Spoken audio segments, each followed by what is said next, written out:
శ్రీమాత్రే నమ. జయ గురు దత్తాత్రేయ నమ. ఈ వీడియోలో మనం 2025 సంవత్సరం మే నెల 18వ తారీఖున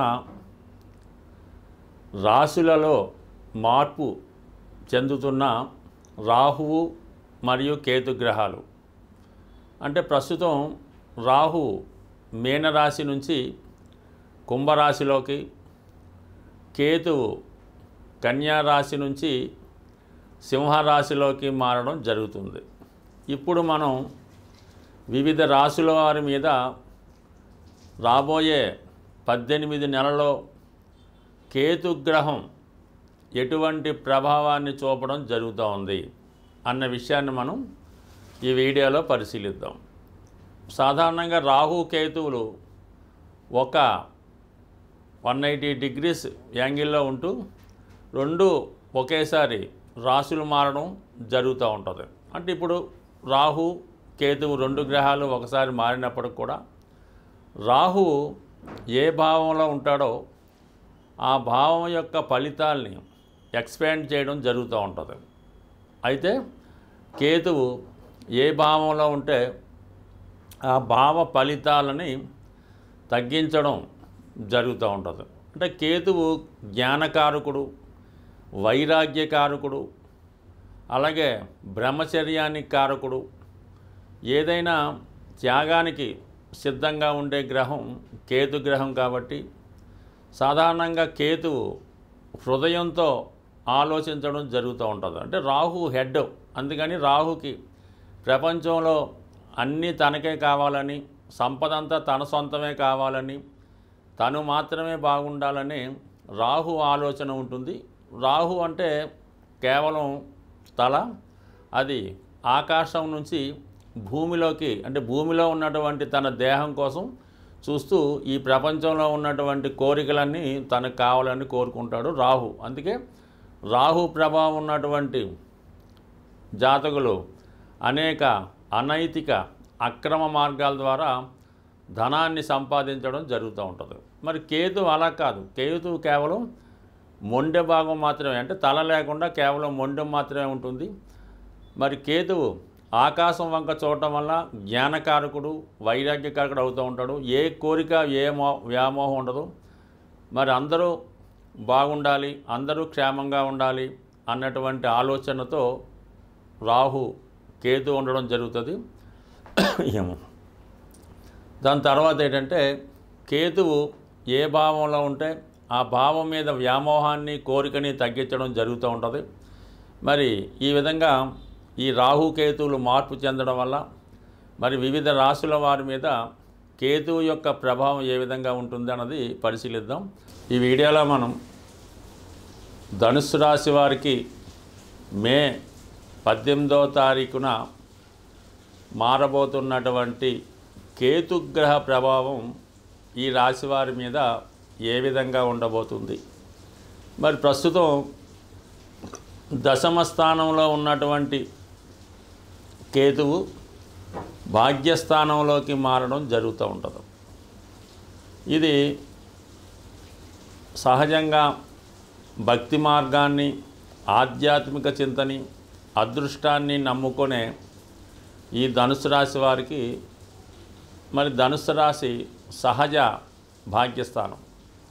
కేతువు మోక్షకారకుడు, వైరాగ్యకారకుడు, నిస్వార్థంగా వర్క్ చేసే గ్రహం, అలాగే త్యాగి.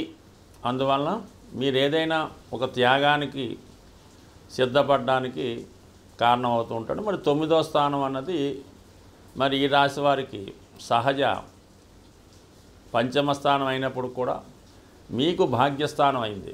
మరి దీనివల్ల మరి కేతు మీ యొక్క పూర్వపుణ్యం పైన ఈ జన్మలో మీరు చేసుకున్నటువంటి పుణ్య ఫలాన్ని మీకు ఇవ్వడం జరుగుతూ ఉంటుంది. ముఖ్యంగా కేతువు వైరాగ్య గ్రహం, అలాగే బాగా ఇంటెలిజెంట్ గ్రహం. ఏదైనా విషయాన్ని తెలుసుకోవడానికి, లోతుగా దాన్ని పరిశీలించడానికి ఈ కేతుగ్రహం కారణం అవుతూ ఉంటుంది. అంటే ఇక్కడ ధనుసు రాశిలో ఉన్నటువంటి మూల నక్షత్రం కూడా ఏదైనా ఒక విషయాన్ని తెలుసుకుంటే ఇన్డెప్త్ దాని మూలాలు దాని పుట్టుగా తెలుసుకునేదాకా ఈ ధనుసు రాశి వారు విడిచిపెట్టరు. అలాగే వీరు పెట్టుకునే గోల్స్ కూడా చాలా లాంగ్ టర్మ్ ఉంటాయి. ఒక 15-20 సంవత్సరాలైనా దాన్ని పూర్తిగా సాధించలేని విధంగా వీరి యొక్క పరిశోధన వీరి యొక్క గోలు ఉండడం జరుగుతూ ఉంటుంది. అటువంటి ధనుసు రాశి వారికి మరి గురువు రాశ్యాధిపతి అవ్వటం, గురువు కూడా సేమ్ అలాగే జ్ఞానకారకుడు. తనలో ఉన్న జ్ఞానాన్ని 10 మందికి పంచిపెట్టే రాశి ధనుసు రాశి. మరి కేతువు ఎంతైనా జ్ఞానాన్ని సంపాదిస్తూనే ఉంటాడు. ఎంత జ్ఞానం ఉన్నా, ఎంత తెలివితేటలు ఉన్నా, ఏమీ తెలియని అమాయకుడులా అసలు ఒక అక్షరం మొక్క రానిలాగా కనబడుతుంటాడు కేతువు. ఒక ఆధ్యాత్మిక చింతన కలిగి ఉండడం జరుగుతూ ఉంటుంది. మహాపండితుడైనప్పుడు కూడా చాలా సింపుల్గా చిన్నపాటి కొద్దిపాటి డ్రెస్ కోడ్తో చాలా సింపుల్గా ఉండడం జరుగుతూ ఉంటుంది. కనీసం కాలికి కూడా చెప్పులు వేసుకోకుండా అలా తిరుగుతూ ఉంటారు. వాడిని కదిపితే అనేక రకాల జ్ఞానం కలుగుతూ ఉంటుంది. ఒక అవధూత మాదిరిగా ఈ భాగ్యస్థానంలో ఉన్నటువంటి కేతు ఉన్న వాళ్ళు కనబడుతుంటారు. మరి ఒక వెంకయ్య స్వామి అవ్వచ్చు, ఒక సత్యసాయిబాబా వారు అవ్వచ్చు, షిరిడి సాయిబాబా వారు అవ్వచ్చు, వీళ్ళంతా కూడా మరి భక్త రామదాసు, కబీరు, అలాగే అన్నమయ్య, వీళ్ళంతా కూడా ఈ భక్తి సామ్రాజ్యాన్ని ఏలే చక్రవర్తులుగా ఉండడం జరుగుతుంది. అలాగే ఒక త్యాగయ్యలాగో మరి ఈ రాశి వారికి ఇప్పుడు 9వ స్థానంలో వచ్చినటువంటి కేతువు అటువంటి విజ్ఞానాన్ని ప్రదర్శించడం జరుగుతూ ఉంటుంది. మీకు ఒక దైవ సాత్కారం లభిస్తుంది అన్నమాట. అంటే మీరు మీ ఇష్టదైవాన్ని అంతర్లీనంగా మీకు సాత్కాక్షరించడం జరుగుతుంది, అంటే కనబడడం జరుగుతూ ఉంటుంది. మీరు ఏ ఇష్టదైవాన్ని సంపూర్ణంగా కొలుస్తారో మనస్ఫూర్తిగా ఆ దైవాన్ని కొలవడం వల్ల మీకు ఆ దైవ సాక్షాత్కారం జరుగుతుంది. ధనుసు రాశి వారికి భాగ్యస్థానమందు కేతుగ్రహ ప్రభావం వలన వీరి యొక్క విజ్ఞానం పెరుగుతుంది. అంటే పుణ్యక్షేత్రాలు దర్శిద్దామనే వీరి ఆలోచన కంపల్సరిగా నెరవేరుతుంది. అలాగే ఏదైనా ఒక పరిశోధన రంగంలో ఉన్నవాళ్ళు వారి యొక్క పరిశోధన కంప్లీట్ చేసి డాక్టరేట్ లాంటి ఉత్తమ డిగ్రీలకు సాధించే అవకాశం ఉంది. ఈ సమయంలో చాలా వరకు ఆధ్యాత్మిక విద్య అభ్యసిద్దామని ఆలోచన కలుగుతుంది. కొంతమంది వారి యొక్క సేకరించినటువంటి సొంత ధనంతో ఏదైనా ఒక పుణ్యక్షేత్రాన్ని దర్శించి అక్కడ భక్తులకి కావలసినటువంటి సదుపాయాలు కలిగించడం జరుగుతూ ఉంటుంది.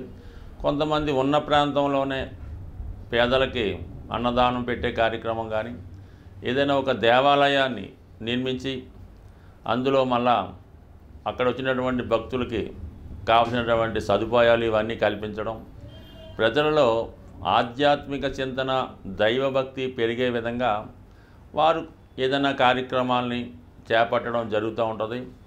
భక్తి మార్గాన్ని ప్రచారం చేయడానికి కూడా ఈ భాగ్యస్థానంలో కేతువు, అంటే ఏదన్నా ప్రతిఫలం ఆశించకుండా పుణ్య కార్యక్రమాలు చేపట్టడం, మన సాంప్రదాయాల్ని కాపాడడం జరుగుతుంటుంది. ఏదన్నా ఒక వివాహం జరిగినా, ఒక ఒడుగు కార్యక్రమం జరిగినా అది చాలా వరకు సాంప్రదాయ పద్ధతిలో నిర్వహించడం జరుగుతూ ఉంటుంది.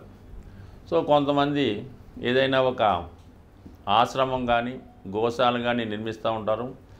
మరి కొంతమంది వారి యొక్క శేష జీవితాన్ని ఏదైనా ఒక పుణ్యక్షేత్రంలో గడపడానికి కూడా ఈ గ్రహస్థితి కారణమవుతుంది. అయితే ఏదైనా మొత్తం మీద ఈ భాగ్యస్థానంలో వచ్చినటువంటి కేతువు జాతకుడిని ధర్మ మార్గంలో నడిపించే విధంగా మారుస్తుంది.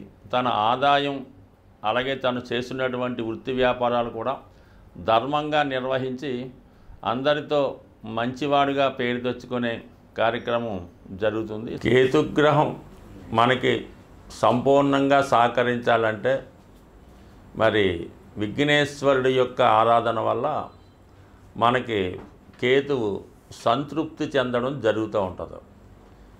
అందుకని కంపల్సరిగా ఈ కేతువు పెట్టినటువంటి ఇబ్బందులు నుంచి, అంటే కేతువు ఇబ్బందులే ఉంది, ఏ పని ప్రారంభించినా మధ్యలో ఆగుతుంటుంది. మనం ఒక ప్రయత్నం కోసం వెళ్తే వేరే ప్రయత్నం జరుగుతూ ఉంటుంది. విద్యార్థులకి చదువు మీద ఆసక్తి తగ్గి మిగతా విషయాల మీద ఆసక్తి వెళ్తుంది. బట్ ఏదైనా కంపల్సరిగా కేతుగ్రహం అంటే విఘ్నేశ్వరుడి యొక్క ఆరాధన, సంకటనాశన గణేష్ స్తోత్రం చదువుకోవడం, సంకష్టహర చతుర్థి రోజు కంపల్సరిగా ఉపవాసం ఉండి విధి విధానంగా మరి ఉదయం పూట ఏదన్నా గణపతి హోమం జరుగుతుంటే అందులో పాల్గొనడం, ప్రదోష వేళ సాయంకాలం అభిషేకంలో పాల్గొనడం వల్ల చక్కగా ఈ యొక్క విఘ్నేశ్వరుడి యొక్క అనుగ్రహంతో కేతుగ్రహ అనుగ్రహం లభిస్తుంది. సింపుల్గా ఏంటంటే ఆదివారం కానీ మంగళవారం కానీ ఎండు ఖర్జూరం అన్నది ఒక 7 ఎండు ఖర్జూరాలు, అలాగే ఒక చిల్లర నాణం 10 రూపాయలదో 20 రూపాయల నాణ్యం తీసుకొని మరి అలాగే ఒక 7 మంది సాధువులకి అక్కడ, అంటే సాధువులు అంటే మామూలుగా అక్కడ టెంపుల్ దగ్గర ఉన్నటువంటి ఈ కాషాయ రంగు ధరించిన వాళ్ళకి ఒక 7గురికి డొనేట్ చేయడం వల్ల మనకి కేతుగ్రహ అనుగ్రహం లభిస్తుంది. ఎక్కువగా డ్రై ఫ్రూట్స్ మరి మీరు ఆహారంగా తీసుకున్నా, అదే దేవాలయంలో స్వామికి ప్రసాదంగా నైవేద్యంగా సమర్పించిన కేతుగ్రహ అనుగ్రహం లభించే అవకాశం ఉంది. అంటే పిల్లల యొక్క చదువు తరచూ ఇబ్బంది పడుతుంది, కలలో మనకి పెద్దవాళ్ళు మరణించిన వారు కలలో కనబడుతున్నారు అనుకున్నప్పుడు ఈ పిల్లులు ఉంటాయి కదా, దానికి చక్కగా పాలు అంటే నైవేద్యం అని కాదు, పిల్లులకి పాలు పెట్టడం వల్ల ఈ కేతుగ్రహ దోషం పరిహారం అవుతుంటుంది. అంటే సాధారణంగా పిల్లులకి మరి ఈ ఆత్మలు అవి కనబడుతుంటాయని చెప్తూ ఉంటారు.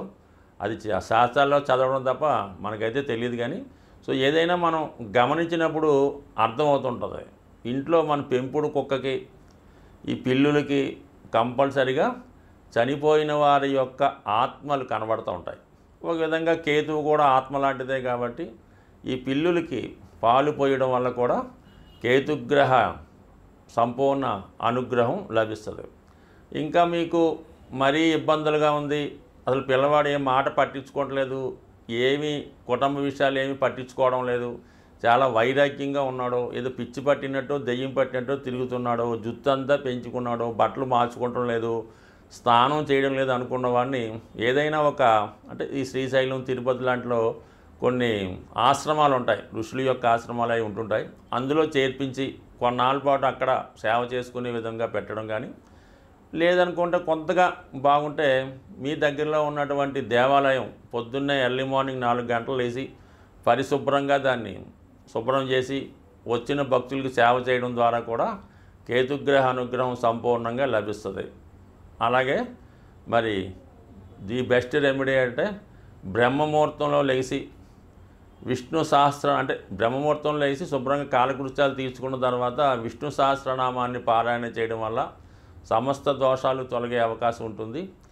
అలాగే శివునికి రుద్రాభిషేకం చేసుకోవడం ద్వారా అంటే ఏ దైవ కార్యక్రమం చేసుకున్నా కేతువు సంతృప్తి చెందుతూ ఉంటాడు. అంటే కేతువు సంతృప్తి చెందితేనే మీకు మిగతా గ్రహాల యొక్క అనుకూలత అది లభించే అవకాశం ఉంది కాబట్టి, బట్ ఏదైనా ఒక పని చేసినప్పుడు నమ్మకంతో నిజాయితీగా శాస్త్రంలో ఏ విధంగా ఉంటుందో ఆ విధంగానే చేస్తేనే ఫలితం వస్తుంది.